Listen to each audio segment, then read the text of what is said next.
আপনারা জানেন সারা বাংলাদেশের মতো ভোলাতেও আমরা 28শে জুন, আগামী 28শে জুন রোজ রবিবার সকাল 8টা থেকে বিকাল 4টা পর্যন্ত 6 মাস থেকে 59 মাস বয়সের সকল শিশুকে 1 ডোজ ভিটামিন এ ক্যাপসুল খাওয়ানো হবে।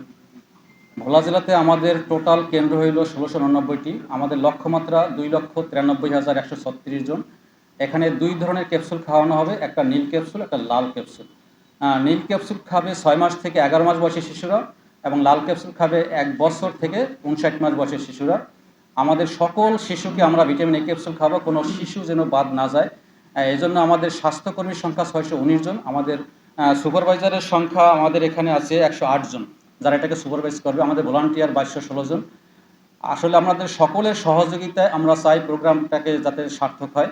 আশা করি সকলের সহযোগিতা নিয়ে বোথ হেলথ এবং ফ্যামিলি কর্মীরা এবং প্রিন্ট এবং ইলেকট্রনিক মিডিয়া সবাইকে সহযোগিতা আমরা এই প্রোগ্রামটাকে শতভাগ বাস্তবায়ন করতে পারবো বলে আমরা আশাবাদ ব্যক্ত করছি। পরিশেষে সবাইকে ধন্যবাদ জানিয়ে আমার বক্তব্য এখানে শেষ করছি। ধন্যবাদ সবাইকে।